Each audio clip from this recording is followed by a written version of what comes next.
아름답게 사용하여 주시옵소서. 이 수업의 시종을 주님 주장하여 주시옵소서. 예수님의 이름으로 기도드립니다. 아멘. 아멘. 네. 감사합니다. 네. 음, 다들 잘 지내셨죠? 네. 안녕하십니까? 네. 우리 네, 지난번에 교회력에 대한 이런 부분들을 이제 같이 이렇게 좀 나눴었는데, 네. 지금 공유되고 있는 파일이 잘 보이시나요? 네, 네. 그러면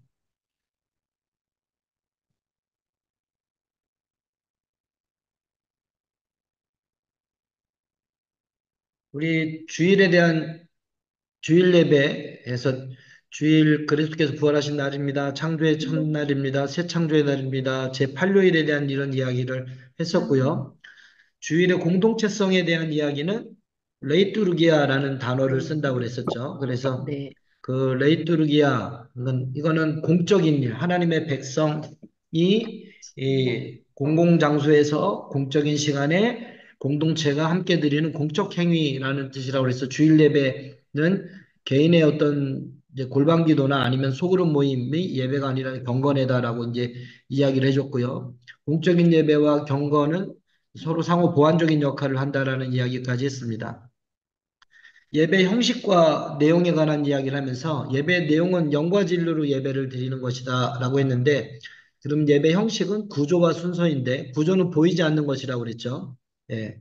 그리고 잘 갖추어진 어떤 그런 예배 구조가 가지고 있는 이제 장점이 이제 있는데, 이런 부분들은 이제 그 예배를 그대로 잘 신학적 구조에 따라서 잘 들으면 그냥 그 흐름을 그대로 잘 가져갈 수 있지만, 이제 그때그때의 상황에 따라서 회중의 반응에 민감할 수 없다라는 그런 문제점이 있고, 반대로 예배 형식 구조가 갖추어지지 않은 예배는 굉장히 역동적이고 회중의 반응에 민감할 수 있지만, 되게 예배 자체가 부실하고 또 무질서할 수 있다라는 위험성이 있다라고 그랬습니다.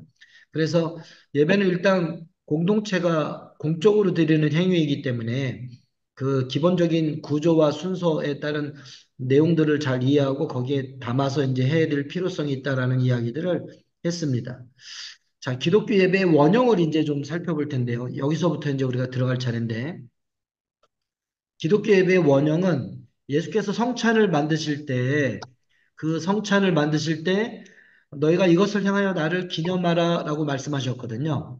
그래서 그 유대교에서 회당 예배가 말씀 예전으로 그대로 들어왔고, 거기에 예수님이 이 성찬을 행하라고 명령하셨기 때문에 고대교회 예배는 앞에 말씀 예전, 그 다음에 뒤에 성찬 예전이라는 이중 구조로 예배를 드렸다라고 볼 수 있습니다. 교회 가운데 최초의 교회라고 말하는 예루살렘 교회에 관련 기록이 사도행전 2장에 나오는데, 거기 보면 주일에 함께 모여서 사도의 가르침을 받고 설교 들었다는 거죠. 떡을 떼며 이거 성찬을 했다라는 말입니다.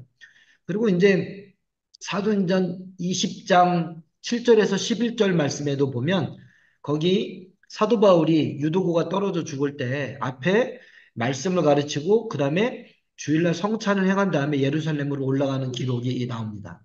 그러니까 성경 안에 있는 예배의 구조가 말씀과 성찬이라는 이중 구조로 예배를 드렸다. 이게 이제 예배의 원형인데, 이제 회당 예배가 말씀 예전으로, 그 다음에 주일 새벽에 성찬을 드리던 예배가 이제 성찬 예전으로, 근데 이것이 둘이 만나서 주일날 예배를 드리면서 이제 기독교 예배의 독특한 예배 형식이 됐는데, 주 165년에 순교자 저스틴 유스티누스의 첫 번째 변증문에도 보면 말씀 예전과 성찬 예전이라는 이중 구조로 되어 있음을 볼 수 있습니다.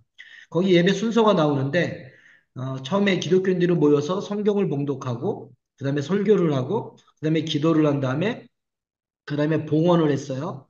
봉헌부터는 성찬 예전인 거죠. 떡과 포도주를 드리고 그 다음에 이 떡과 포도주를 드린 다음에 성찬을 위한 기도 아나포라라는 대감사 기도를 했습니다. 그리고 대감사 기도가 끝난 다음에 성찬에 참여를 했다라고 아주 간단한 예배 순서가 나오는데, 그 예배가 기본적으로 말씀 예전과 성찬 예전이라는 이중 구조로 되어 있었다라고 봅니다. 그리고 이제 그 이후에 그러면 성찬 기도가 어떻게 드려졌는지를 성찬 기도가 지금은 성찬식 때 이제 성찬식을 하면서 우리가 드리는 이런 부분이 누가복음이나 고린도전서에 나오는 것들을 쭉 읽어주잖아요. 네, 나레이션처럼. 그런데 네, 고대 교회는 그랬는가? 이제 그렇지 않았다는 거죠. 성찬 기도문의 내용들이 뭐가 어떤 내용이 있었는지를 이제 처음부터 밝혀주는 책이 이제 주후 215년에 로마의 교부이었던 히폴리투스가 쓴 사도전승이라는 책이 나오는데 그 책에 보면 예배인사와 수르슨 코르다, 도입기도, 제정사, 기념봉헌사, 성령임재기도, 송영이라는 이 6가지 내용이 이렇게 이제 나오는 거죠. 이게 이제 가장 기본적인 성찬 기도문의 핵심인 겁니다. 요 6가지 내용 정도는 기본적으로 이제 우리가 다 외우고 있어야 됩니다. 히폴리투스의 사도전승의 성찬 기도의 순서에 예배 인사, 그럼 예배 인사 어떻게 했다고 그랬어요? 우리 주 예수 그리스도의 하나님께서 은혜가 여러분과 함께 그러면 또한 목사님과 함께 그러면 성부와 성자와 성령의 이름으로 아멘 이런 게 이제 고대교회 예배 인사 가운데 있었다. 샬롬 샬롬 이제 이런 부분만 있는 게 아니라 이제 룻기서 2장 4절이나 아니면 바울 서신에 보면 다 우리 주 예수 그리스도의 은혜가 여러분 너희 가운데 있기를 원하노라 이런 식의 이제 인사말이 나오는데 그게 고대교회 전형적인 인사였거든요. 네, 오늘날 고대교회가 어떻게 인사했는지를 이제는 다 알고 있는데 우리는 이게 카톨릭은 이거를 이제 고대교회 인사법을 그대로 예배 가운데 그대로 적용을 하는데 아직 한국교회 이제 개신교는 이런 부분들을 잘 모르다 보니까 이제 이게 카톨릭 건 줄 알고 착각해갖고 안 하고 있다. 그다음에 우리의 마음을 주께 높이 올립니다라는 표현이 수르슨 코드라 이제 이 수르슨 코르다는 오직 예배 때 하나님께만 쓰이는 아주 독특한 용어인데 마음을 주께 높이 올립니다라는 뜻이거든요. 그러면 이는 마땅하고 옳습니다. 내지는 이런 표현을 썼죠, 이제. 그 다음에 이제 도입 기도가 있습니다. 부활절에는 부활절에 맞는, 사순절에는 사순절에 맞는, 대림절에는 대림절에 맞는 각 교회력에 따른 절기별 기도가 이제 나오고 성부 하나님의 창조와 아버지 대신 성자의 구속의 이야기, 그다음에 성령의 이제 감동 감화하심에 대한 이야기가 도입기도 부분에 나오죠. 그리고 이제 제정사 예수께서 성찬을 만드신 이야기, 떡을 가지사 감사기도 하시고 떼어 제자들에게 주시며 말씀하셨습니다. 받아 먹으라. 이는 너희를 위하여 주는 내 몸이니라. 이렇게 예수님이 성찬을 만드셨던 그 제정의 이야기가 나오고 이것을 기념하여 이것을 행하여 나를 기념하라라는 기념과 봉헌사 나오고 그다음에 여기에 보여져 있는 저희들과 이 예물 가운데 주의 성령이 임재하셔서 그래서 이제 성령 임재에 대한 기도가 나오고 그다음에 이제 성부와 성자와 성령 하나님께 세세무궁토록 영원히 이제 올려드리는 송영에 대한 이런 이야기가 나온다고 그랬죠. 그래서 지난번에 이제 이런 이야기 설명을 하면서 찬송가 1장부터 7장 사이 맨 밑에 보면 송영이라고 써 있다고 그랬어요. 예. 네, 이제 송영이라는 게 그 예배 끝에 부르는 찬송이라는 그런 뜻이 아니라 성부, 성자, 성령 삼위일체 하나님께 올려드리는 가장 장엄하고 장대한 찬송이라는 그런 뜻이다라는 것들을 이렇게 말씀드렸습니다. 우리 그 수업 시간에 줌으로 수업할 때 음소거는 상관없는데 근데 화면에 얼굴은 다 보여주셔야 돼요. 예. 화면에 그 지금 이 수업에 참여하고 있다라는 것들은 비디오는 꺼놓으시면 안 됩니다. 네. 음소거는 상관없어도 오디오는 꺼놔도 되는데 비디오는 다 틀어주셔야 돼요. 예. 그래서 수업하실 때 수업에 같이 참여하고 있다는 걸 제가 확인할 수 있어야 됩니다. 네. 강명선님, 장아람님, 네. 이 화면을 제가 확인할 수 있도록 그렇게 들어오셔야 됩니다.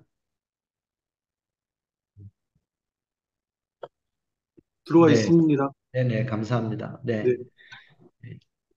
이제 지금 1, 2 두 개로 장아람님도 들어오세요. 네. 자, 우리 여기까지 봤고요. 예배 이제 다양성과 일치성에 대한 이야기가 나옵니다. 이제 조금 예배하는 자리가 회중과 회중의 지리적, 경제적, 사회적 상황이 반영됐다라는 거죠. 예. 예배는 각 시대마다 예배 형식이 변했습니다. 동일한 예배는 한 번도 없습니다. 고대교회 예배와 중세교회 예배와 종교개혁시대 예배와 영국에서의 예배와 독일에서의 예배와 미국에서의 예배가 다 각기 다 다릅니다. 왜냐하면 복음은 동일하지만 그 복음이 전해지는 그 문화적인 삶의 자리는 각기 다 다르기 때문에 예배 형식이 지역과 시대마다 변하는 게 다양하다는 겁니다. 그러니까 예배는 다양하다라는 거죠. 그런데 그러면 모든 예배가 다 그냥 각기 제각각이냐? 그렇지는 않다라는 거죠. 예배에는 일치성이 있다라는 거죠. 고대로부터 현대에 이르기까지 예배의 말씀과 성찬이라는 예배의 기본적인 이중 구조에 대해서 그다음에 신구약 성경을 모두 다 읽고 있어요. 네. 그다음에 예배의 이제 핵심적인 이런 부분들은 구속사에 대한 이야기. 이게 고대교회이든 중세교회이든 아니면 그 현대교회든 구속사, 예수 그리스도를 통한 구원의 이야기, 예수님의 성육신, 공생애, 죽음, 부활, 승천, 재림 이렇게 구속의 역사에 대한 이런 부분들이 예배 가운데 일치하고 있다는 거죠. 그러니까 예배의 다양성은 회중의 삶의 자리, 지역과 시대에 따라서 삶의 자리가 다르기 때문에 만들어지는 게 다양성이고 예배의 일치성은 말씀과 성찬이라는 기본적인 이중 구조와 그다음에 신구약 성경을 모두 읽었다라는 것과 구속사에 대한 이런 부분이 있다라는 거죠. 그럼에도 불구하고 이제 크게 동방과 서방 교회 이제 두 가지 틀로 나누어서 생각을 할 수가 있습니다. 그 동방교회와 서방교회가 1054년에 둘로 나뉘어지죠. 네. 동방교회가 서방교회가 둘로 나눠지는데 이 서방교회가 에서 이제 1517년에 개신교가 또 이제 나눠지는 거죠. 그러니까 1000년, 500년 단위로 이제 큰 일이 벌어졌다라고 생각하면 돼요. 예, 주후 1000년경에 교회가 동방교회와 서방교회로 나눠지고 서방교회의 중심은 당연히 로마였고 동방교회의 중심은 콘스탄티노플이었죠. 그러니까 동로마 제국, 소로마 제국 두 로마의 두 제국 가운데서 동로마 제국의 중심이 동방교회였고 서로마 제국의 중심이 이제 서방교회였다라고 보시면 됩니다. 그러면 서방교회 예배 형식은 어떻게 됐냐면 주 8세기부터 드렸던 로만 라이시라는 로마 예배소에 이제 보면 거기 예배 맨 처음에 예배 시작할 때 시편 43편을 읽어줬어요. 그 다음에 고백과 용서의 기도가 있습니다. 죄를 고백하고 용서를 선언하는 게 있고 입당 시편을 읽었습니다. 이제 시편 103편, 뭐 112편 이런 것들을 읽었고 그다음에 주여 우리를 불쌍히 여기소서라는 자비송을 불렀고 그다음에 이제 대영광송 지극히 높은 곳에서는 하나님께 영광이요. 근데 땅에서는 모든 이에게 평화로다라는 이 부분들을 관련된 누가복음 2장에 나와 있는 마리아의 찬가를 가지고 만든 대영광송이 불려졌고 그다음에 그날 그 예배를 위해서 드리는 짧은 기도문이 있어요. 이제 그래서 그 짧은 기도를 그날 그 예배를 위해서 드리는 기도다라고 해갖고 이제 근데 이것들을 고대교회가 다 모았어요.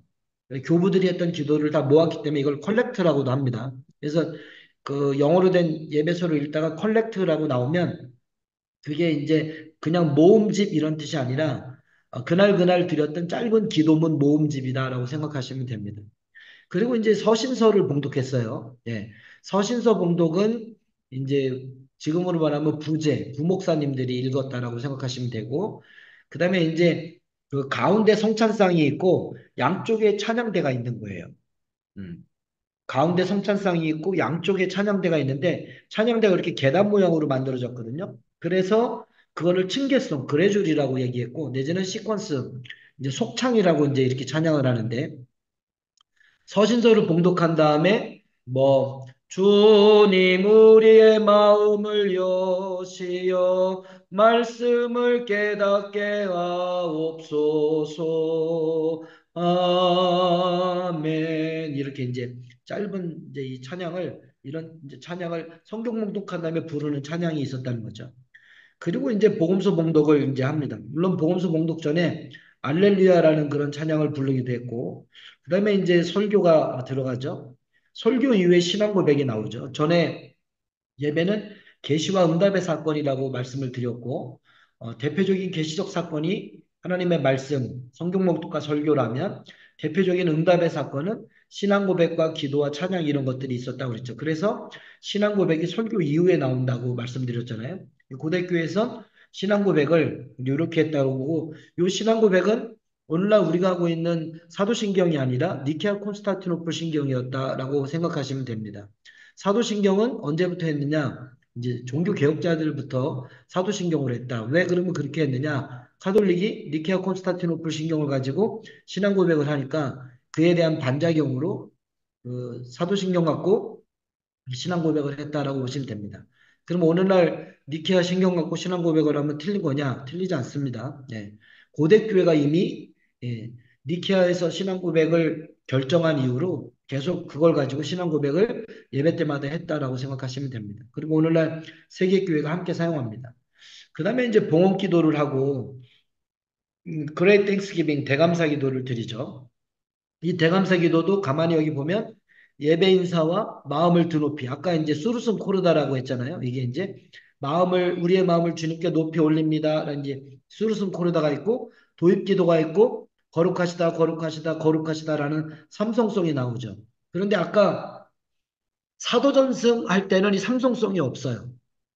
사도전승에는 이사야서 6장 3절과 요한계시록에 보면 거룩하시다 거룩하시다 거룩하시다라는 스랍 천사가 이제 찬양하는 부분이 나오는 건데 고대교에서는 이 부분이 예배 때마다 불렀던 찬양이거든요. 홀리 홀리 홀리 이런 찬양을 했는데 우리 찬양 가운데도 이런 삼성송의 흐름이 그대로 있죠. 거룩 거룩 거룩 이런 찬양들 있잖아요. 전능하신 주 이게 이제 삼투스에서 나온 찬양이 기원이에요.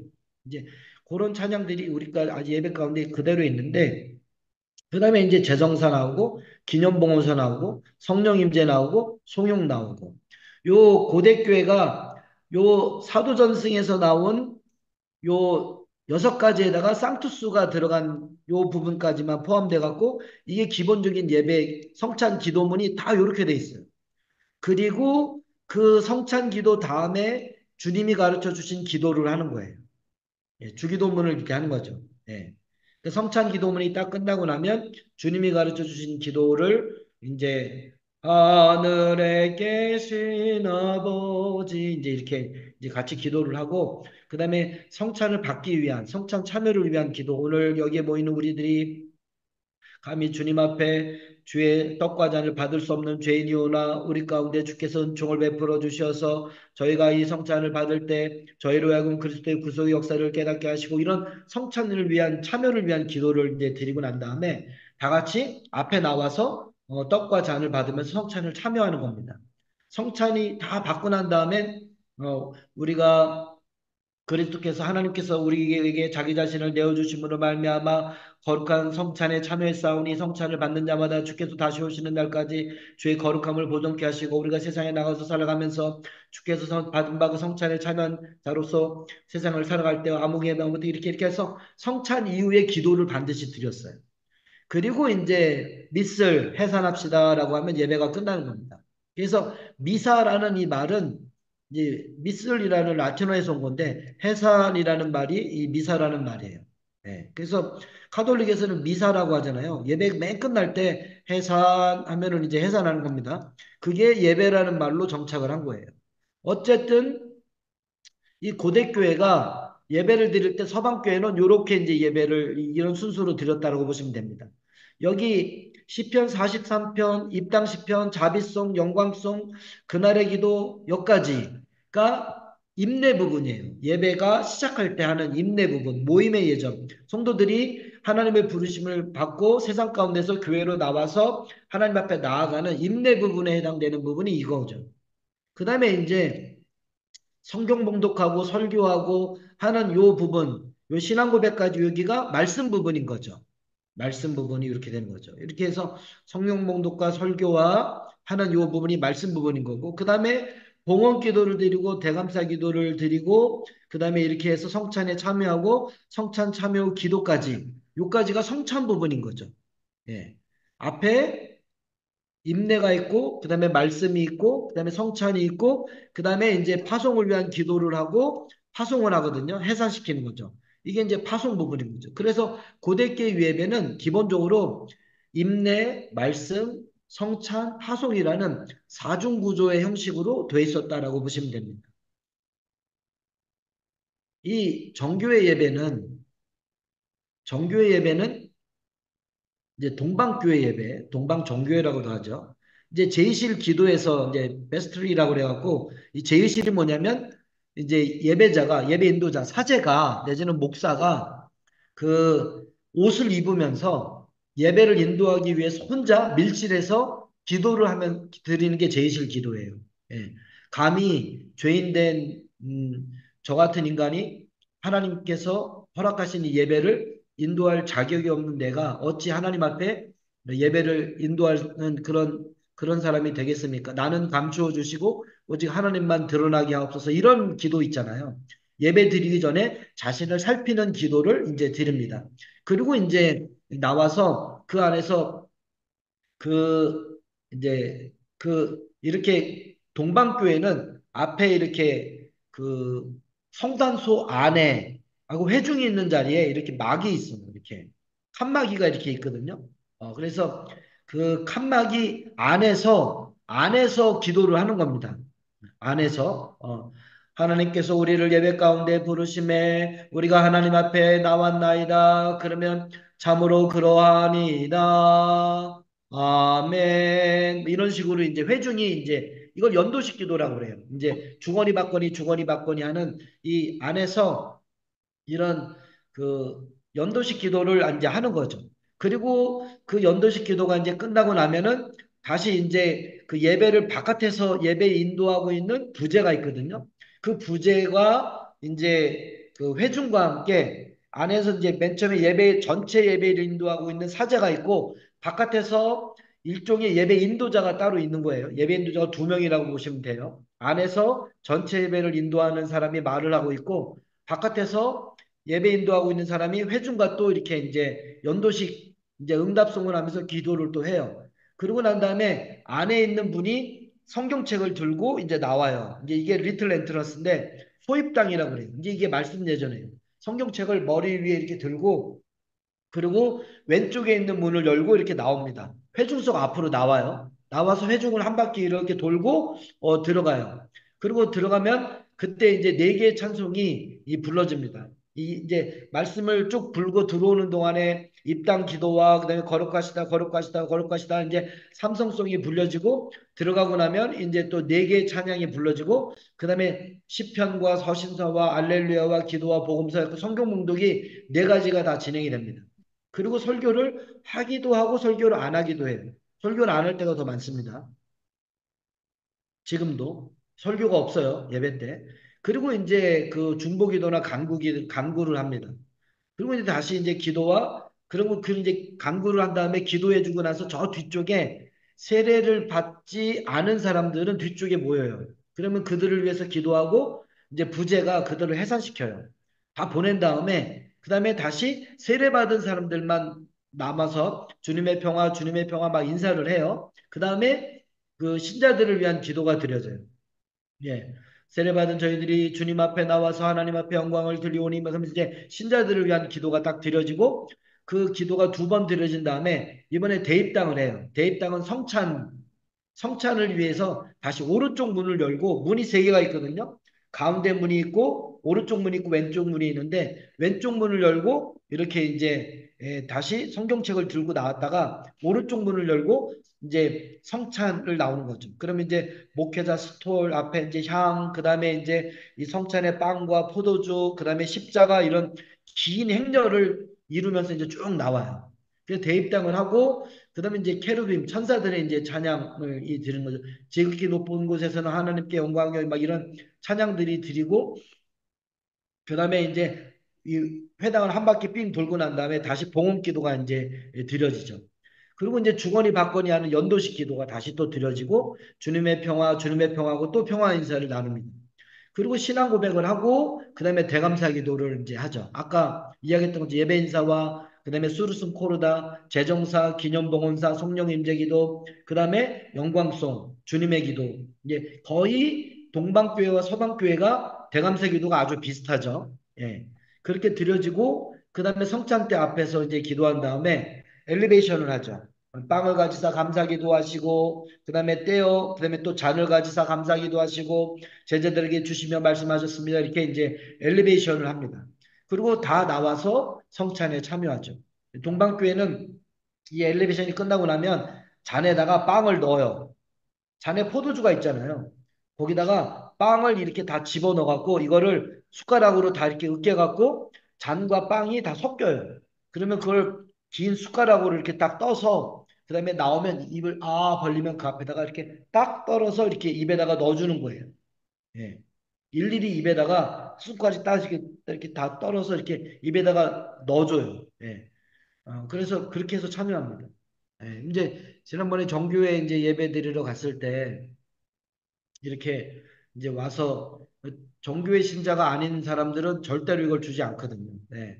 우리는 딱 와갖고 이제 종교의 예배를 참석 이제 했더니 저기 그 우크라이나 러시아 밑에서부터 이렇게 쭉 해갖고 그 이제 그리스까지 정교회 이제 예배를 탐방하고 역사를 이제 탐방하고 이제 그렇게 해서 쭉 왔는데 어디서 왔냐 그랬더니 한국에서 왔다 그랬더니 그러니까 뭐 당신은 어떻게 되냐 그래갖고 코리안 옥소더스다 그랬더니 한국 정교회 소속 사람이다 그랬더니 나와서 성찬을 받아 이게 또 그래서 주는데 또 우리 잘 받아서 먹고 이제 그러고 왔죠 뭐 그래서 근데 한국 정교회에 가면 이제 절대 안 줘요. 당신 이제 정교회 저기냐 아니다 예배학 교수라서 왔다 그래도 안 줘요 이제 그럼 이제 뒤로 이제 참석을 안 하죠. 예. 또 서방교회 가갖고 카톨릭 예배도 참석해갖고 이제 그러면 또 어디냐 그래갖고 그래서 나가서 또 이제 또 이렇게 카톨릭도 참여해서 또 그들은 어떻게 예배드리지 우리는 또 다 보고 알아야 되니까 이제 주고 왔죠. 예. 기도해주고 또 해산을 합니다. 여기도 보면 동방교회 예배는 여기 소입당까지 해서 설교와 간구, 예비자 해산까지 여기까지가 말씀 예전이에요. 여기까지가 말씀 예전. 예. 앞에 말씀 예전. 그 다음에 신자들을 위한 기도부터 시작해갖고 요 뒤까지가 성찬 예전이에요. 그러니까 동방교회 예배는 소입당과 대입당이라는 이중 구조로 돼 있는 거예요. 말씀 예전과 성찬 예전이라는 이중 구조로 돼 있다고 보시면 됩니다. 여기 소입당이라는 이 부분들이 소입당 이게 이제 말씀 예전이고 그 다음에 대입당이라고 여기 돼 있잖아요. 이게 이제 성찬 예전이라고 옆에 써 있잖아요. 이게 예배가 말씀 예전과 성찬 예전 중심으로 해서 앞뒤에 기도와 찬양이 쭉 빼곡히 들어있다라고 보시면 됩니다. 그런데 이 동방교 예배는 보통 한 3시간 드립니다. 다 서서 드립니다. 서서 3시간 서서 의자가 없어요. 의자가 어디 있냐? 벽 쪽에 붙어 있어요. 벽 쪽에 이렇게 벽 쪽에만 있어갖고 벽 쪽에 이렇게 서서 있다가 노인들 나이 많으신 어른들이 서 있다 보면은 다리가 힘이 풀리잖아요. 그러면 이렇게 이제 그때 털썩 주저앉았다가 다리에 좀 앉았다가 힘이 된 것도 일어서요. 일어섰다가 그래서 나중에 회중석 그 네이버 중앙에 이제 홀에는 전부 다 서서 예배드리고 노인들만 이렇게 가생에 쭉 이렇게 앉아서 뭐 예배를 드리죠. 의자가 교회 안에 의자가 들어온 거 14세기에 처음 들어왔어요. 네. 그전에는 하나님 앞에, 신 앞에서 예배를 드리기 때문에 신 앞에서는 쓰거나 엎드리는 거예요. 앉아서 예배를 드리는 게 아니라 신 앞에서 예배를 드릴 때는 서거나 엎드리는 겁니다. 예. 그래서 그 의자라는 것 자체가 없었다. 그런데 14세기에 처음으로 만들어져서 그때부터 앉아서 예배를 드렸다. 거의 1400년 동안에는 교회당의 의자라는 게 주교만 앉아서 예배를 드렸다라고 이렇게 이제 보시면 됩니다. 우리가 동방교회 내지는 동방정교회라고 하는데 정교회에 대한 예배나 이런 부분들은 잘 모르는 분들이 너무 이제 많이 있어요. 그래서 이런 부분들에 대해서는 제가 여기다가 조금 우리가 이제 예배학을 한 학기 동안에 다 배워야 되기 때문에 여기다가 좀 올려놨습니다. 같이. 네. 송호진님, 네. 읽어주세요. 같이 좀 보겠습니다. 동방정교회 같이.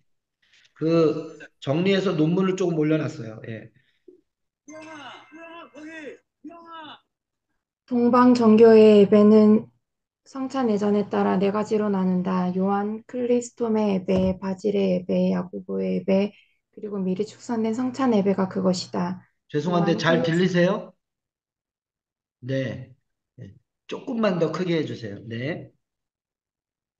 요한 크리소스톰의 예배는 일반적인 주일과 평일에 거행된다. 바질의 예배는 사순절의 다섯 주일과 성주간 목요일과 토요일 아침, 성탄절 전날 밤 1월 1일, 바질의 축일, 그리고 신년 축일 전날 15일 등 1년에 10번 거행된다.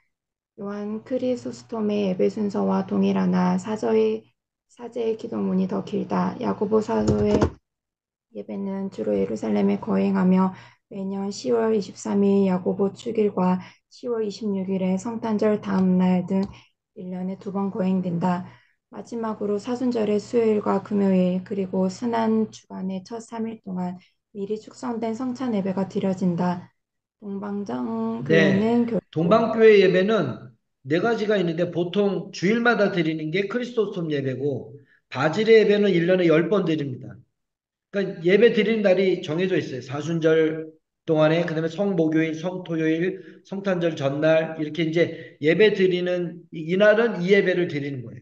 예배 형태가 정해져 있어요. 그리고 이제 야고보 예배는 1년에 두 번 드리죠. 성탄절 다음 주일, 다음 날과 그리고 이제 그 이렇게 요거 말고 이제 뭐라고 해 번역해야 되나? 어퍼스톨 사도 규약 컨스티튜션이니까 사도 규약이라는 그런 부분들에 대한 예배가 이제 드려지고 그래서 크리스토스톰 예배, 바질의 예배, 야고보 예배, 그다음에 사도 규약에 나오는 그 예배 이렇게 네 가지 형태가 있는데 미리 드리는 예배가 이제 어느 날에는 어느 예배 정해져 있다는 겁니다. 근데 보통 가장 널리 쓰이는 예배가 크리스토스톰 성 소피아 이제 터키에 가면 소피아 성당이라고 있잖아요. 그 소피아 성당에서 목회했던 분이 이제 크리스토스톰인데 그분이 만든 4세기 예배가 지금까지 동일하게 드리고 있다는 거죠. 정교 예배는 순서가 바뀌지 않아요. 내용도 바뀌지 않습니다. 1500년 동안 그 내용과 순서를 고스란히 그대로 초대교회가 어떻게 예배 드렸는지 4세기 예배를 지금까지 동일하게 드리고 있는 게 정교회 예배입니다. 예.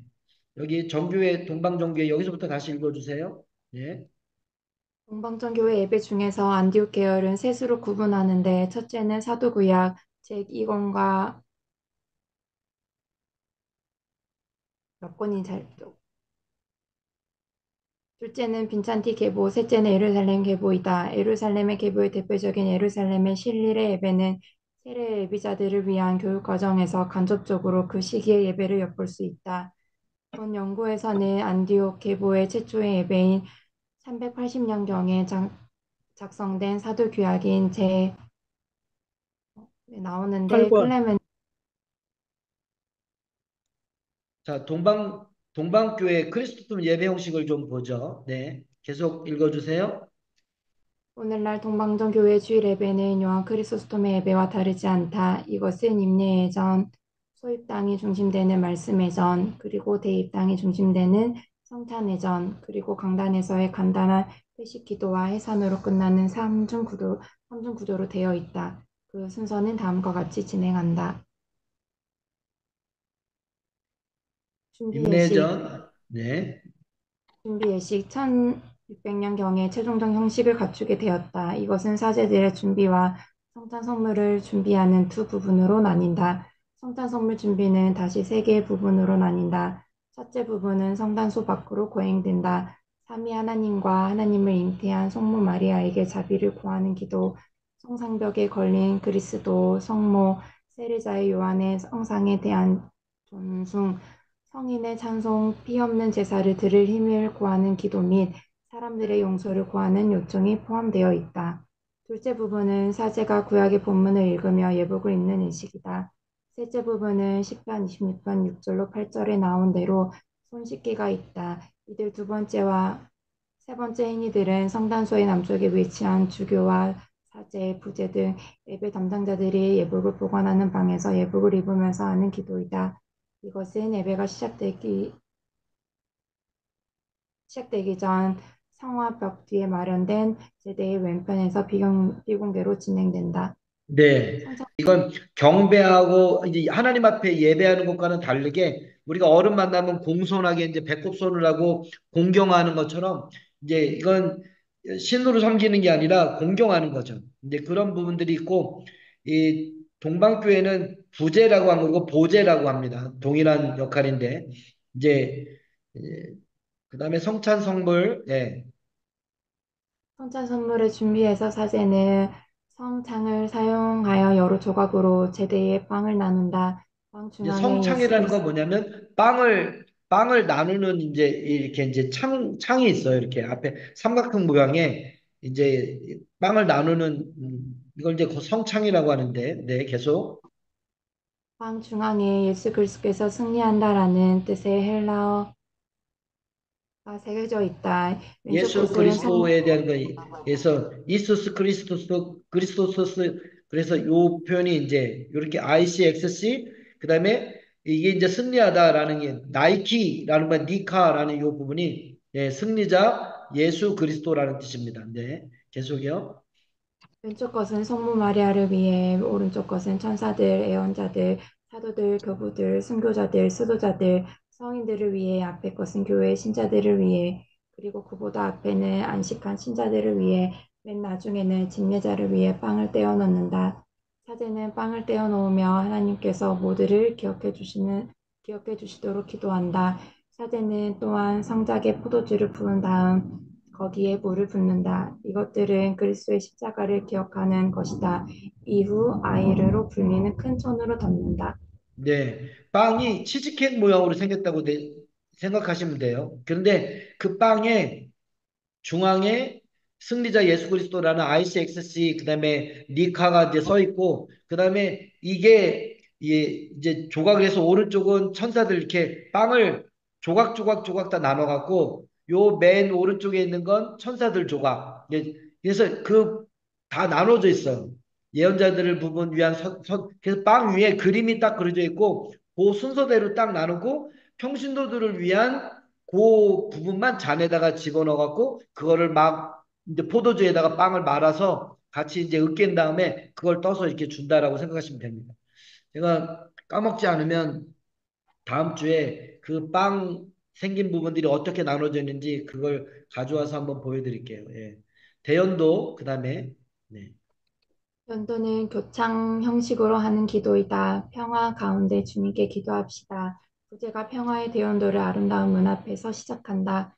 그 내용은 온 세상의 평화를 위해 모든 이들의 연합을 위해 이 거룩한 집과 하나님에 대한 믿음, 공경함, 경외함으로 이 집에 들어오는 이들을 위해 대주교와 성직자들과 모든 사람들을 위해 마지막으로 모든 성인들을 생각하면서 드리는 기도였다.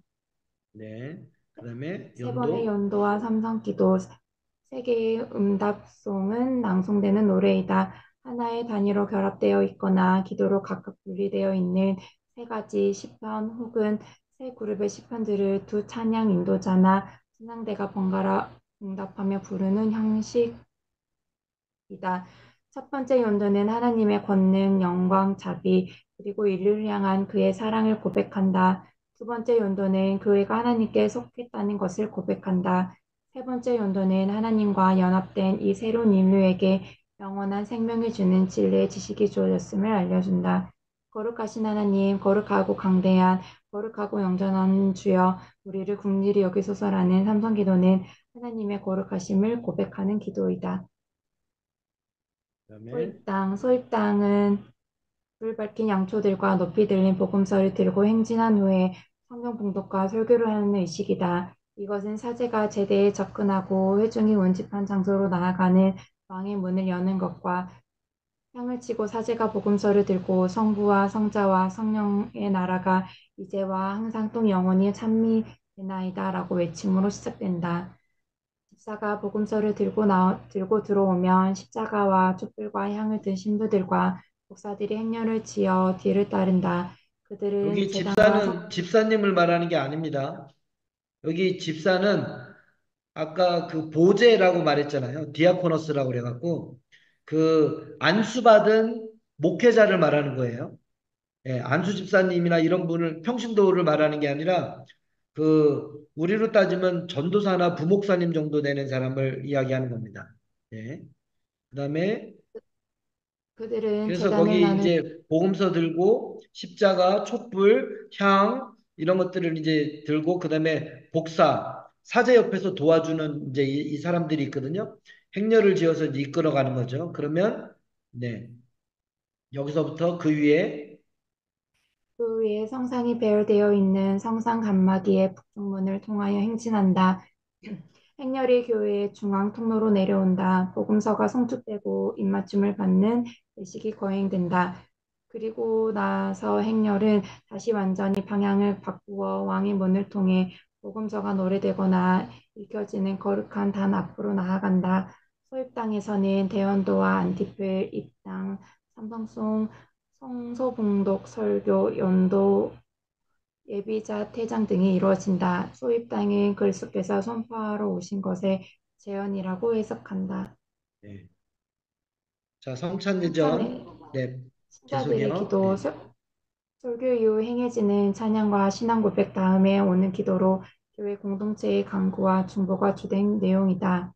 대입당, 대입당은 희생의 예전이라 불리는 성찬 예전의 핵심으로 성찬의 빵과 물과 포도주를 섞은 잔을 운반하는 행렬을 가리킨다. 이 행렬에는 모든 성직자들이 참여하며 목사들은 불을 들고 향로를 드는 자들은 향로를 흔들면서 뒤를 따른다. 그 밖에 다른 사람들과 십자가, 창, 책지, 가시, 면류관 같은 수많은 상징들을 들고 행렬에 참가한다. 이들은 성상 간막이 북쪽문을 통해 내려왔다가 다시 왕의 문을 통해 되돌아간다. 회중들이 떡과 포도주에 감추어진 상징을 보도록 하기 위해 집전자는 잔을 높이 들며 집사는 상반을 머리에 이고 간다. 신부들이 떡과 포도주를 받는 동안에는 문들이 닫힌다.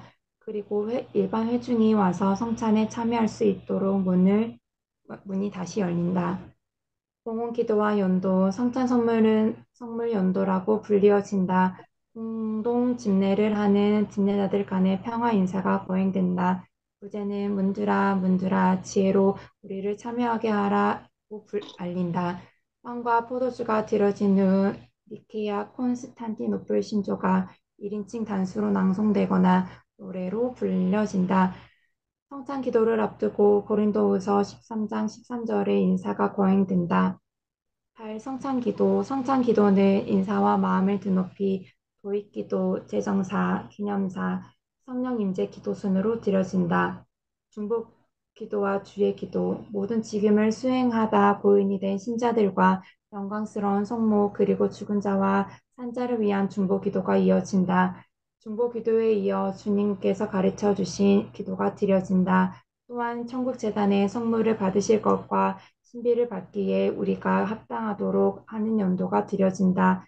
이것은 마태복음 6장 13절에 어떤 사본들 속에 있는 영광송으로 끝난다. 어린 양 의식은 성찬의 빵을 네 쪽으로 쪼개지며 선창용 접시에 십자가의 형태로 배열시키는 것이다. 떡을 떼면 원래 배찬을 위한 것이었으나 이제는 십자가 위 그리스도의 찢긴 몸의 상징이 되었다. 어린 양과 조각들은 성작에 옮겨지고 예수라고 새겨진 촉 조각을 집어서 성작 안에 넣음으로써 성체와 성혈이 결합한다. 그리고 성상막 밖으로 가지고 나온다. 수차는 빵과 포도주 둘 다 주는 양형으로 이루어지며 수차는 사제들로부터 먼저 받고 신자들은 그 후에 받는다. 마감 기도들과 축복들이 있다. 기도들은 사제가 성찬성 물 남는 것을 먹으면서 말하여지고 예복을 벗으며 시므온의 노래 주제여 이제는 말씀하신 대로 종을 평안히 놓아주시는 도다가 낭송된다. 그리고 간단한 패식 기도가 이루어지고 해산된다. 고대교에서는 이제 그 예루살렘 성전에 아기 예수님을 데리고 그 예수님의 가족들이 올라갔을 때 시므온과 안나가 예수님을 맞이하면서 이제 시므온이 아기 예수님을 안고 이제 하나님 앞에 주제여 이제 이제 저를 평안히 놓아 주십시오. 이제 그러면서 아이를 축복하는 장면이 나오잖아요. 이제 그래서 이제 저는 사명을 다했습니다. 나를 이제 평안히 놓아 주십시오라는 이 부분이 예배가 끝났으니 나를 이제 평안히 가게 해 주십시오라는 이제 예배 맨 마지막 패회 찬송으로 고대교회는 불렀어요. 이 부분을. 그래서 마리아의 찬가가 앞에 나오고 그다음에 시므온의 찬가가 맨 뒤에 나오고 이렇게 이제 했다라고 보시면 됩니다. 그래서 이런 부분들이 이제 찬양을 하고 그다음에 폐 찬양이 부르고 이제 기도했던 거죠. 지금도 동일하게 이제 그렇게 예배를 이제 드리고 있죠. 네. 박기련님 동방교회 주일 예배해서 네. 예배는 동방종교의 신학의 정수이다. 신적인 예조는 동방종교의 신학과 신앙 전체를 투사한다. 동방교회 예배의 영적인 아름다움은 미적 요소들과 상징적 요소들의 조화 속에서 나타난다. 예수의 생애 전체를 드러내는 성화들이 교회 안에 비치되어 있는데 예배자들은 이런 성화들과 함께 예배를 드린다. 성화, 프레스코와 모자이크 등은 정교한 상징의 체계를 가지며 신학적이고 전례적인 기능을 수행한다. 교회는 천국과 지상이 만나는 지점이다. 따라서 지상에서 드리는 성찬 예배는 천국의 위대한 성찬 예배와 동시적 사건이라고 사고를 낳는다. 예배의 장소는 하늘의 처소이다. 예배가 이루어지는 곳은 지상의 천국이다. 예배는 지역의 회중은 물론 성인들, 천사들, 동정녀 마리아와 그리스도께서 함께하는 우주적 예배로 간주된다. 동방정교회의 신앙의 핵심이 예배이다. 이 예배는 크게 소입당과 대입당으로 나누어진다.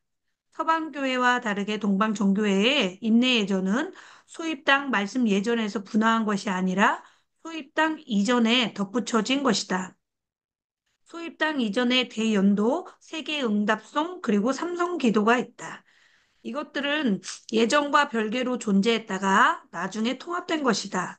특정한 성인이나 사건을 기념하는 축일에 이 기억을 기념하는 교회로 행진하는 동안 계속해서 불리던 안티폰이다. 이 안티폰은 교회 문에서 입당의 기도문을 읽음으로써 마무리되었다. 그리고 사제와 하나님의 백성들이 성찬을 거행하기 위해 교회로 들어갔다. 네, 이게 무슨 대입당의 핵심이 이야기냐면 잠깐만요. 이 서방교회는 앞에 말씀 예전에서 앞부분이 떨어져 나간 거예요. 그래서 임내 예전이 된 거예요. 왜냐하면 고대교회는 교회가 작았는데 250년간 로마의 박해를 받다가 이제 로마가 기독교 국가로 바뀌었잖아요. 그러면서 황제가 크리스찬이 됐잖아요. 그러니까 이제 황제나 귀족들이 이제 예배를 드리러 나왔을 때 교회당이 엄청 커졌거든요. 로마의 법정인 공회당에서 예배를 드렸으니까. 그러니까 교회당 입구에서부터 저기 앞에 있는 성단소까지 예배 인도자들이 걸어갈 때 엄청 긴 거리를 걸어가면서 앞에 찬양이 생기고 임내송을 부르기 시작하고 이제 이렇게 된 거거든요. 근데 동방교회는 그게 아니에요. 동방교회는 마을에서 예를 들어서 그 예수님이 이제 예루살렘에 있으면 예수님 예루살렘에서 겟세마네 동산에서 주님이 고난받던 그 고난 기념교회가 있고 예수님이 감옥에 갇혔던 눈물 교회가 있고 주기도문을 가르쳤던 주기도문 교회가 있고 예루살렘에 가면은 교회들 예수님 기념 승천하신 승천 기념교회가 있고 다 따로따로 있단 말이에요. 그러면 예를 들어서 승천주일날 아니면 부활주일날 아니면 부활주일날 부활주일 기념 예배를 드리기 위해서 마을 사람들이 교회로 가면서 노래를 부르는 거야. 가면서. 그때 그 부르던 노래들이 나중에 예배 안에 다 들어오게 된 거예요. 그래서 전체 예배 형태가 이제 만들어졌다라고 보시면 되는 거죠. 그러니까 서방교회는 하나의 예배 형태가 이제 쪼개지면서 네 사중 구조가 됐다면 동방교회는 교회 바깥에서 드리던 교회를 오기 위해서 노래 부르면서 오던 그 예배들이 예배 안에 들어오게 됐다라고 보시면 됩니다. 근데 왜 그렇게 됐냐면 1500년에 오스만 투르크에 의해서 그 동방교회가 완전히 다 정복을 당하거든요. 무슬림의 정복을 당했어요. 그러니까 교회 바깥에서 어떤 예배도 이렇게 이제 종교 행사를 할 수가 없는 거죠. 무슬림이 막았으니까. 그러니까 교회 안에서만 해야 되는데 교회 오면서 부르던 그런 것들이 예배 순서 안으로 다 들어오게 된 거죠. 이제 그렇게 이제 자리를 잡았다라고 보시면 됩니다. 자, 서방교회와 계속 읽어주세요. 네. 서방교회와 다르게 동방교회의 입내 예전은 소입당 말씀 예전 이거 아까 읽었는데요, 교수님. 네네네. 대입당부터 밑으로 그러면. 네, 대입당의 핵심인 동방정교회 성찬의 의미인 신화는 신비다. 동방정교회는 성령 임재의 기도를 통하여 그리스도가 그 성례 안에 실제로 임재한다고 믿는다. 이것을 먹는 성도들은 성찬을 통하여 신화에 필요한 성품을 받으며 신인과 연합하여 하나가 된다. 다마스커스의 요한은 사람들은 그리스도의 거룩한 몸을 받고 그의 피를 마시는데 비례하여 신의 성품에 동참하는 자가 된다고 한다. 성찬 예전은 한 제단에서 한 명 이상의 사제가 하루에 한 번만 거행될 수 있다. 그 이상의 예배가 거행될 경우에는 다른 제단과 다른 사제가 필요하다. 성찬에서는 예수의 모든 생애가 재현된다. 제단 위에 빵과 포도주가 성령에 의해 구세주 예수 그리스도의 성체와 성혈로 성화되는 순간이 예배의 절정이다. 모든 예전 행위는 정교하고 수준 높은 교회 음악으로 승화되었다. 찬양대의 찬양이 지속적으로 이어지며 사제, 부제, 그리고 회중의 연도 등이 병행된다. 이러한 동방정교의 예배의 특징은 김세광은 다음과 같이 요약한다. 첫째, 신성미를 강조한다. 둘째, 지상에서 천상의 예배를 형상화한다. 셋째, 교리보다 예배가 우선하는 신앙이다. 넷째, 가정적 분위기다. 다섯째, 지역 언어를 사용한다. 여섯째, 예전의 음악은 철저히 영창 또는 성가로 이루어진다. 일곱째, 성찬을 신도와 함께 집전하는 공동행위이다. 여기에 동방정교회의 예배 신학에서 빼놓을 수 없는 한 가지 중요한 점을 첨가한다면 성찬에 행해지는 성령 임재를 위한 기도이다. 그 내용은 다음과 같다. 에피클레시스라고 그래갖고 성령 임재 기도가 이렇게 있죠. 한번 읽어보시죠. 네. 또한 우리가 온당하고 피 흘림이 없는 이 예배를 주께 드리며 주의 이름을 부르고 주께 기도하며 간구하나이다. 우리와 이 예물 위에 주의 성령을 보내시어 이 빵이 주 그리스도의 고귀한 몸이 되게 하소서. 아멘. 또한 이 잔에 들어 있는 것이 주 그리스도의 고귀한 피가 되게 하소서. 아멘. 당신의 성령으로 이 변화가 이루어지이다. 아멘, 아멘, 아멘. 이것을 받아 모시는 자들이 단죄받지 않게 하시고 이들에게 영혼의 정결과 죄의 사함을 주시고 성령이 임하게 하시고 당신의 나라에 들어갈 수 있게 하시고 당신 앞에 떳떳하게 나아갈 수 있게 하소서. 예. 동방 사실은 이제 이렇게 안 하고요. 말하듯 노래하듯 이렇게 합니다. 우리가 온당하고 비 흘림이 없는 이 예배를 주께 드리며 주의 이름을 부르고 주께 기도하며 간구하나이다. 우리와 이 예물 위에 주의 성령을 보내시어 이 빵이 주의 그리스도의 고귀한 몸이 되게 하소서. 아멘. 또한 이 잔에 들어있는 것이 주 그리스도의 고귀한 피가 되게 하소서. 아멘.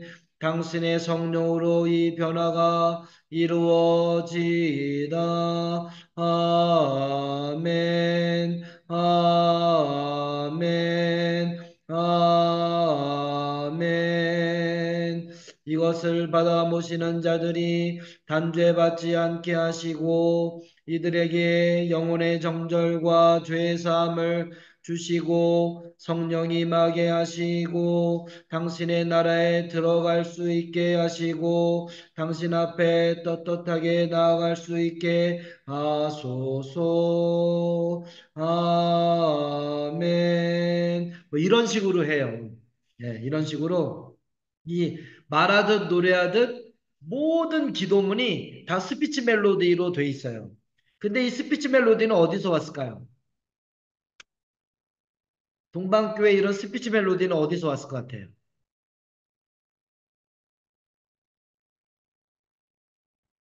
이게 예루살렘에 가면 서쪽 벽 하나 남아 있거든요. 로마가 AD 70년에 예루살렘을 다 무너뜨리고 로마한테 덤비면 이렇게 된다라고 이제 본보기로 보여주기 위해서 서쪽 벽 하나만 남겨놨어요. 웨스트 웨일만 남겨놨거든요. 그 벽 앞에 가면 거기 유대인들이 성경을 읽어요. 유대인들이 모세오경 토라를 읽는데 이런 식으로 읽어요. 그 유대인들이 내가 주야로 주의 말씀을 묵상하나이다 할 때 그 묵상이라는 말이 원래 읍졸이다라는 말이에요. 그러니까 성조가 있어요. 가가 이렇게 이제 경상도 말처럼 모든 것이 주께로부터 받 이게 찬트인데 요 유대인들의 성경 읽는 법이 그대로 동방교회에 전달이 된 거예요. 그래서 동방교회에 전달이 됐다가 4세기가 되면 요 동방교회의 성경 읽는 법이 말하든 노래하듯 한 게 그대로 서방교회에 전달이 돼요. 그래서 4세기부터 6세기까지 서방교회 모든 이 말하든 노래하듯 하는 요게 묶여진 게 요걸 찬트라고 그래요. 찬트. 그래서 서방교회 요 찬트가 있다가 8세기부터 10세기 사이에 중세 유럽 전체의 찬트식 이 노래가 다 이제 전파가 되거든요. 그래서 고대교회 한 1000년 동안 히브리 전통이 동방교회로, 동방교회에서 이제 서방교회로, 서방교회 다음에 이제 전 세계 유럽으로 다 이렇게 찬트식 성경 읽는 전통이 번져간 거죠. 이제 그래서 근데 고대교회에 이 성경 있는 그런 말하듯 노래하듯 하는 요 전통을 고스란히 보고 보존하고 있는 게 어디냐? 동방교회는 고스란히 지금까지 그대로 보존하고 있다라고 이제 이렇게 보시면 될 것 같습니다. 이제 그런 것들을 조금 알고 이렇게 보면 훨씬 더 이제 이 친구들이 얼마나 고집스럽게 예배를 1500년 넘게 그대로 순서나 지도나 내용이나 아무것도 바꾸지 않고 그대로 드리고 있다라는 것들을 이제 알 수가 있죠. 예. 자, 크리스토스톰 예배 해석 장복희님, 네,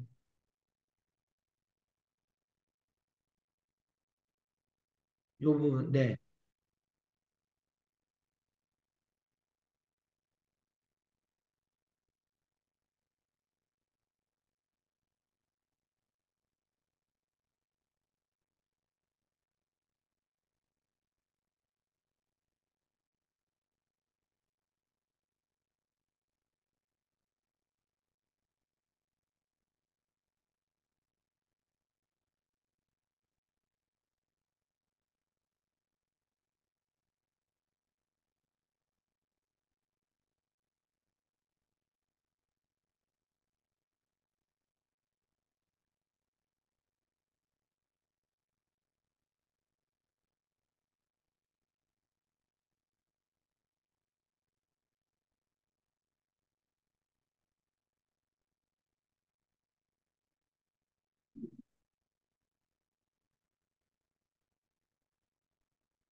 자, 이게 지금 제의실에서 옷 입으면서 그 성경 구절을 이렇게 읽고 옷을 입고 그다음에 또 성경 구절을 이렇게 읽고 또 옷을 입고 기도하고 옷을 입고 이렇게 복장을 하나하나 착용하는 것마다 다 거기에 관련된 성경 구절과 그 의미들을 다 이렇게 해놨어요.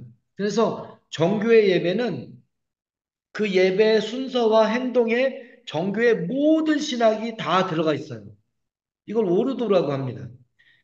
거기에서 드려지는 기도, 거기서 나오는 이게 이제 봉헌물을 하기 전에 이제 손을 씻고 하는 이런 부분들이 이제 그 부분에 대한 것들이 이렇게 다 이렇게 이 안에 담겨져 있어 갖고 그 안에 이런 부분들이 그 다음에 말씀 제전 아까 했던 부분들도 이렇게 다 구제로 하면 이 하나하나 그런 의미들이 다 그냥 행해지는 게 없어요. 다 그런 의미들이 있고 그 의미가 뭔지 이렇게 돼 있다라는 겁니다.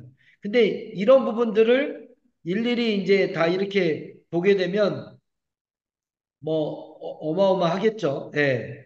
이제 우리 잠깐 쉬는 동안에 제가 정교회 예배 세례전 동방교회 갔던 그 자료들 몇 가지를 톡에다가 올려드릴게요. 네.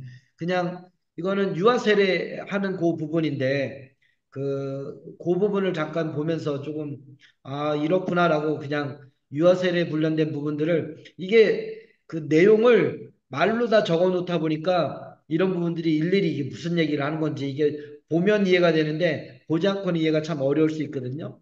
우리 잠깐 10분 2시에 다시 돌아오겠습니다. 그동안에 한번 좀 보십시오. 제가 톡방에다가 올려놓겠습니다. 네.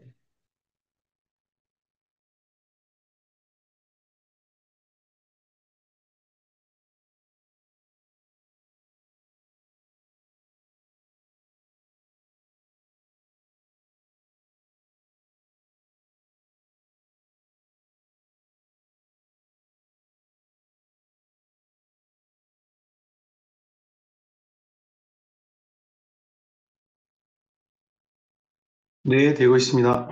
네.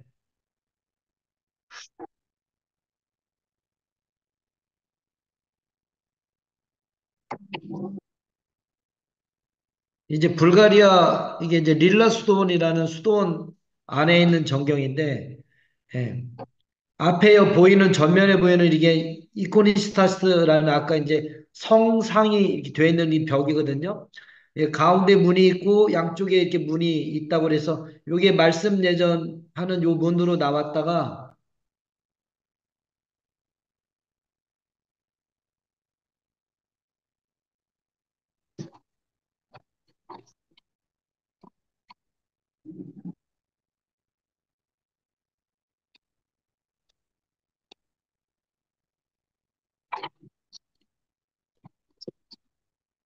옆에 이제 이렇게 성인들에 대한 이콘들이 쭉 다 있죠. 천장에도 다 그림이 있고. 예.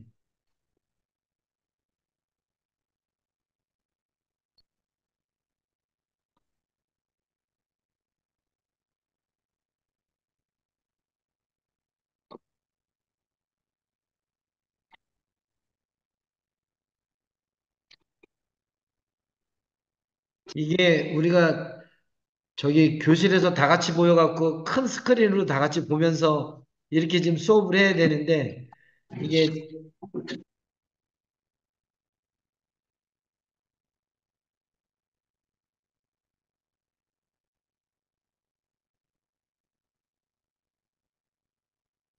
여기 앞에 있는 사제가 벽을 보고 기도하죠. 회중을 전혀 신경 안 씁니다. 동방교회 예배는 회중을 전혀 신경 안 쓰고 집례자가 자기 예배 순서에 따라서 예배에만 온통 다 집중해갖고 그렇게 합니다. 예.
자, 우리가 드리고 있는 예배하고는 많이 다르죠, 그쵸?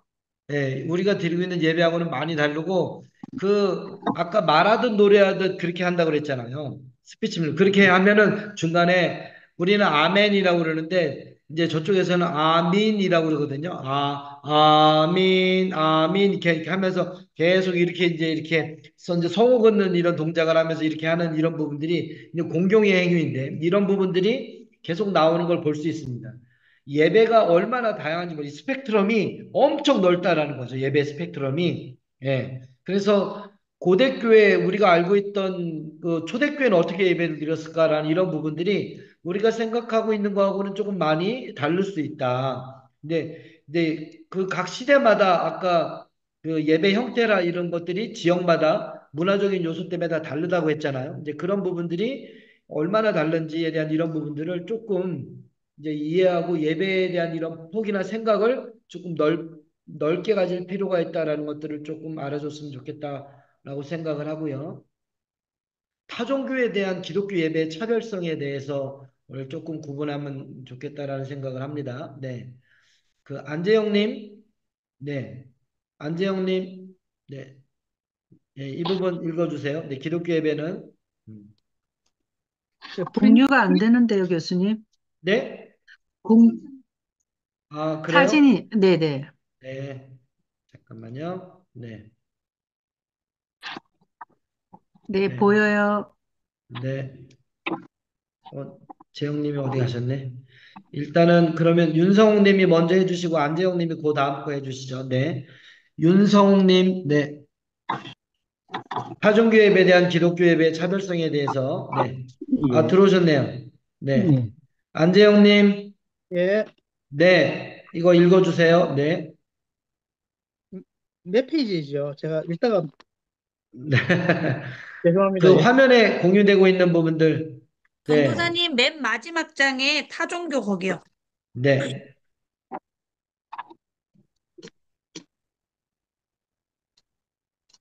타종교 예배에 대한 기독교 예배의 차별성, 네. 그러면 우리 윤성욱 님이 먼저 예, 해주세요. 네. 예, 찾았습니다. 네. 기독교 예배는 삼위일체 하나님에 대한 감사와 찬양이다. 야훼는 창조주 하나님이시고 우리는 그의 피조물이다. 야훼 하나님을 알게 하신 분이 예수 그리스도이시다. 요한복음 1장 14절. 말씀이 육신이 되어 우리 가운데 거하심에 우리가 그의 영광을 보니 아버지의 독생자의 영광이요 은혜와 진리가 충만하더라. 요한복음 1장 18절. 본래 하나님을 본 사람이 없으되 아버지 품속에 있는 독생하신 하나님이 나타내셨느니라. 예수 그리스도께서 우리를 위해 십자가에서 죽으시고 부활하셨다라. 성령은 이 모든 것을 깨닫게 하신다. 요한복음 14장 26절.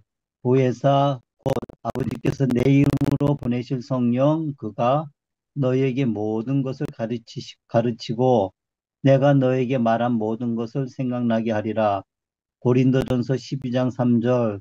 성령으로 아니고는 누구든지 예수를 주시라 할 수 없느니라. 네. 기독교 예배가 타 종교와 다른 이 차별성에 대해서 이야기하라 하면 삼위일체적으로 접근해야 됩니다. 기독교 예배는 성부, 성자, 성령 삼위일체적으로 우리는 야훼 하나님이 창조주 하나님이시기 때문에 피조물인 우리가 창조주 하나님을 예배하는 건 당연하다라는 거죠. 네. 그리고 그 야훼 하나님을 알 수 있는 방법은 두 가지예요. 말씀이라는 특별한 계시와 예수 그리스도를 통해서 당신이 우리 가운데 나타나신 거죠. 근데 예수님은 이 땅에 나타나시기 전부터 계셨던 하나님이셨죠. 하나님이 세상을 창조하실 때 말씀으로 창조하셨거든요. 빛이 있으라 하심에 빛이 있었잖아요.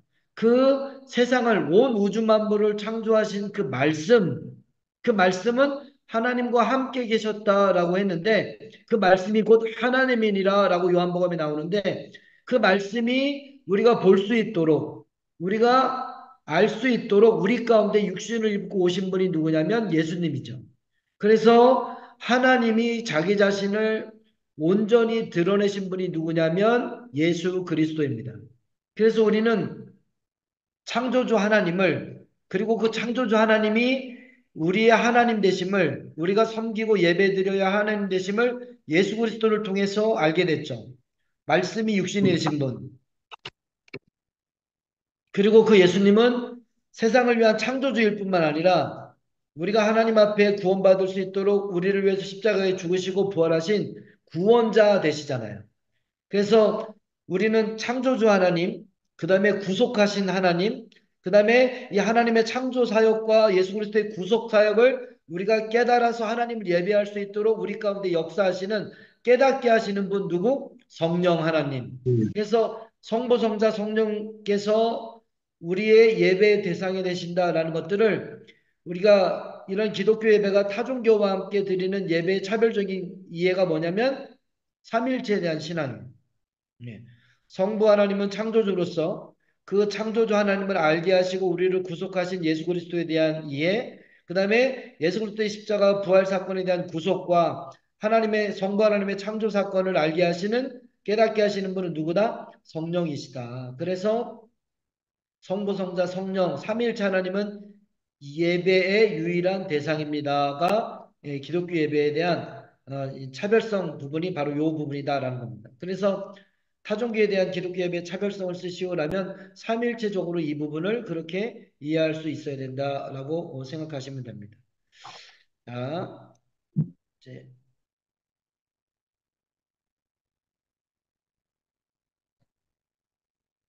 다음 부분을 공유를 좀 해드릴게요.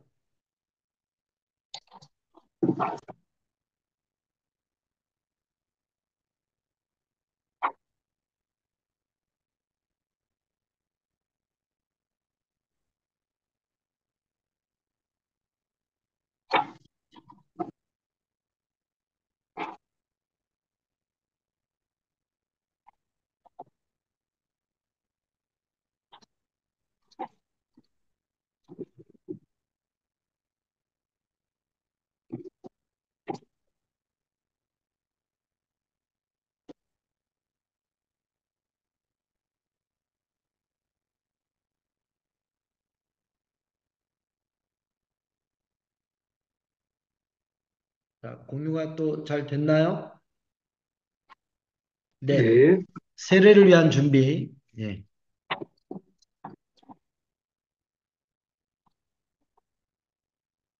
우리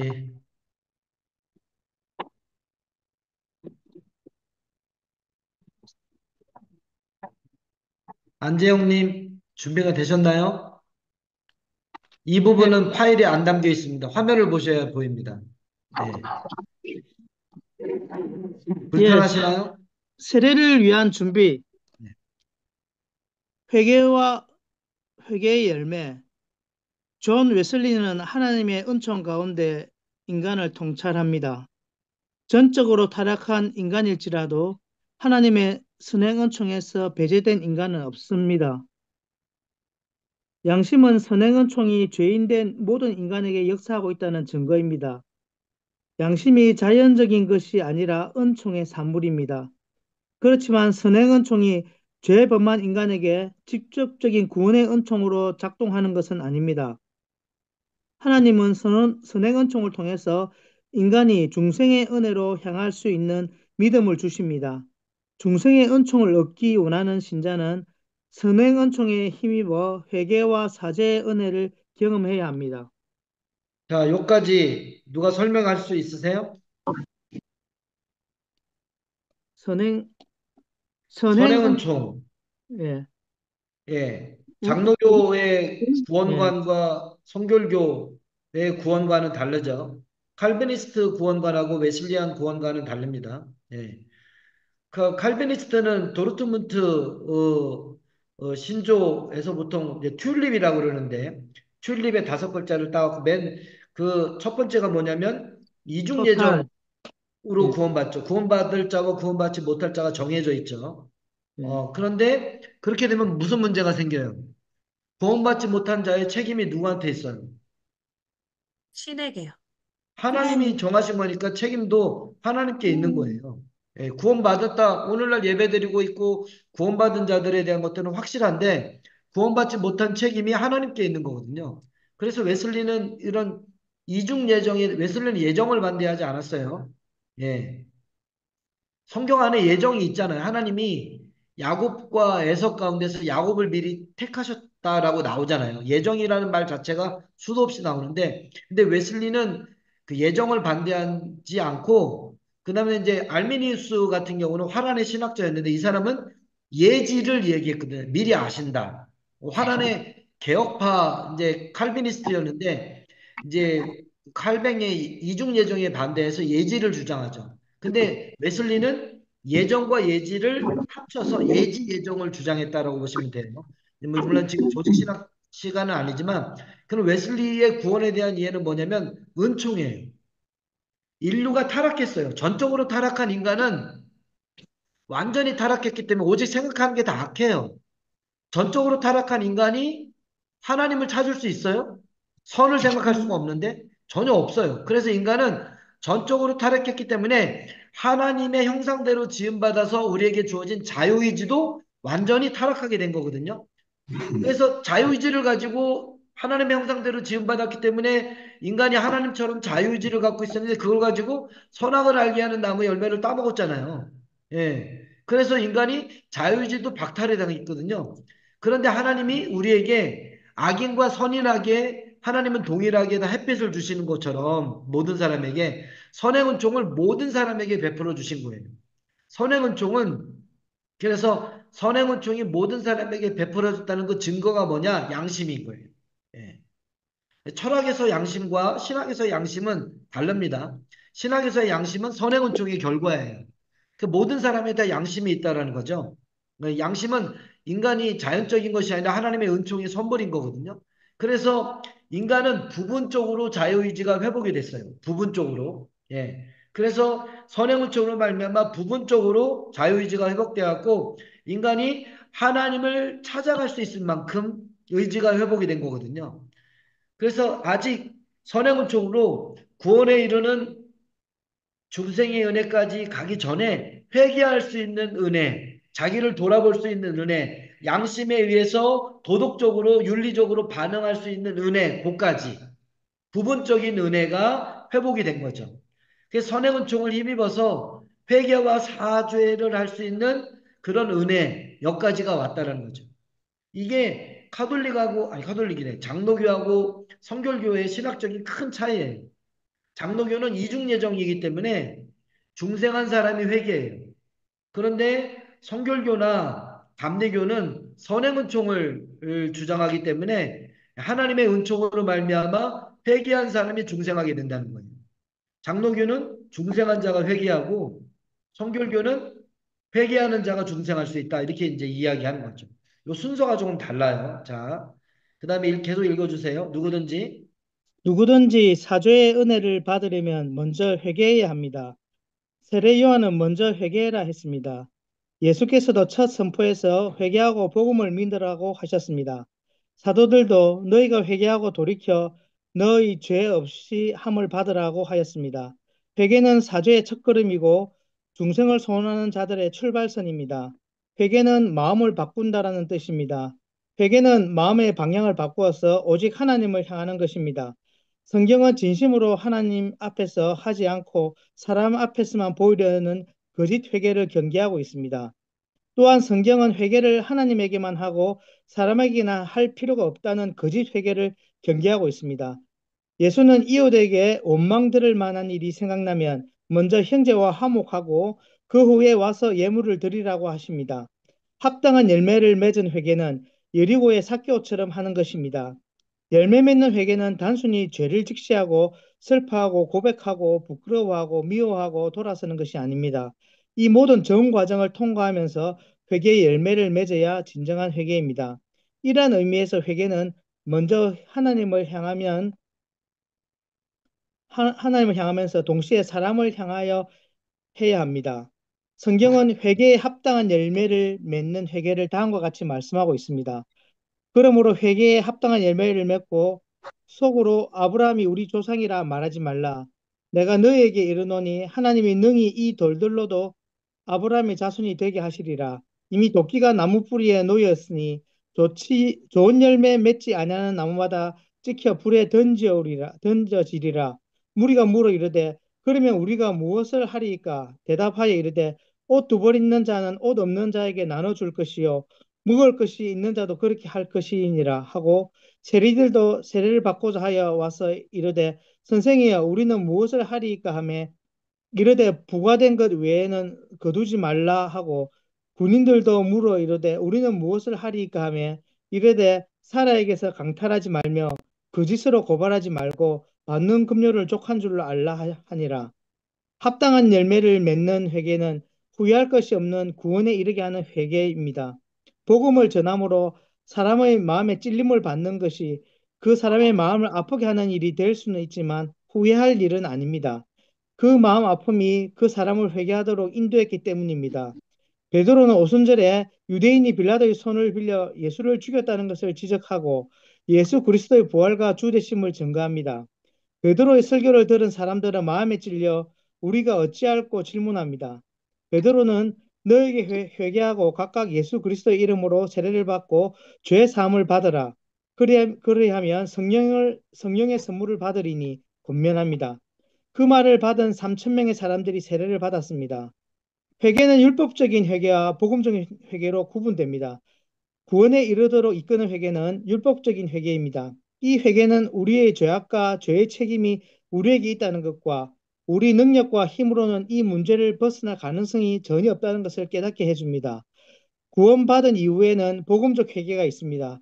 예수 믿고 세례받아 거듭난 이후에도 지속적인 회개는 필요합니다. 복음적 회개는 성결의 은혜로 이끄는 마음의 변화를 말합니다. 복음적 회개는 하나님의 법을 깨닫게 하시는 성령으로 말미암아 우리가 계속해서 그리스도 안으로 회개해야 할 것을 요구합니다. 이것은 중생에 이를 때와 마찬가지로 인격적인 반응이 일어납니다.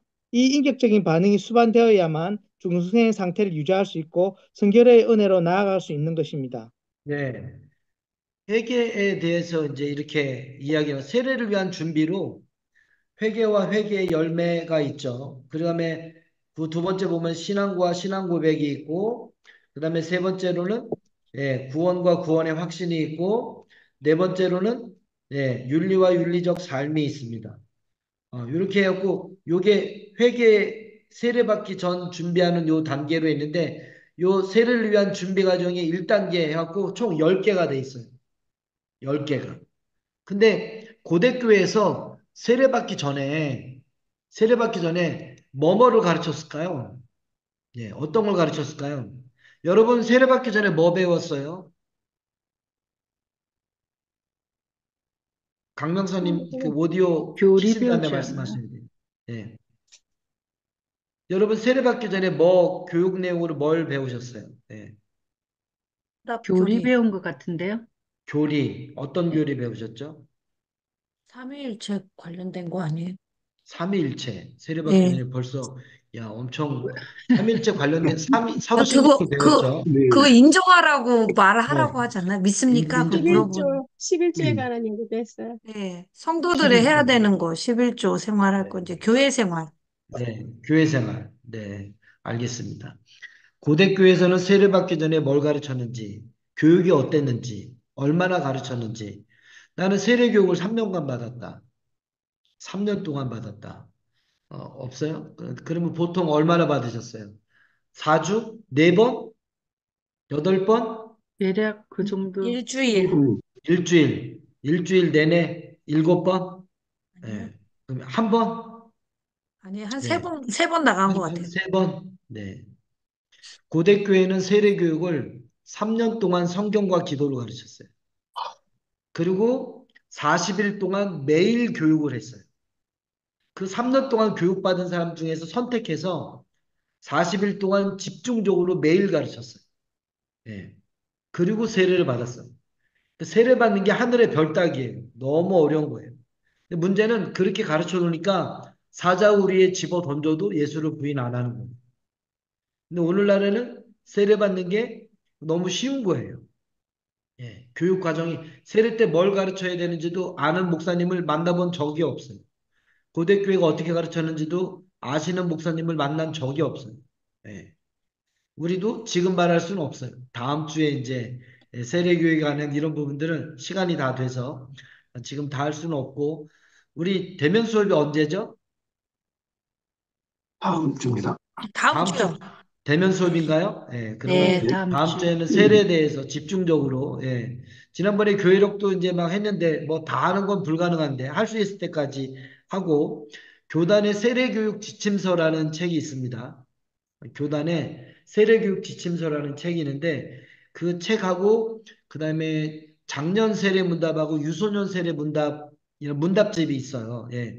그 세례교육 지침서 작년 세례 문답, 유소년 세례 문답을 구입해 갖고 다음 주까지 갖고 이렇게 한번 보여주시는 거예요. 예. 그 책은 제가 썼어요. 예. 그 책을 산다고 해서 저한테 유익함이 있는 건 아닙니다. 교단에 있는 건데 그 책을 한번 보셔야 돼요. 예. 세례교육 지침서하고 제가 이렇게 톡방에다 올려놓을 테니까 그 부분을 참고하셔서 세례교육을 어떻게 했는지, 왜 그게 들어갔는지, 루터의 대교리 문답 이런 부분들이 어떻게 된 건지 이제 그런 부분들을 조금 직접 다음 주에 직접 수업 보기 전에 교단 교육부에다가 연락하시면 다 구입할 수 있거든요. 네. 그래서 한 번씩 참고하시고 보셔야 된다라고 말씀드립니다. 네? 2016년 거 변경 안 되면, 뭐, 어떻게 생겼어요? 색깔이? 두꺼워요?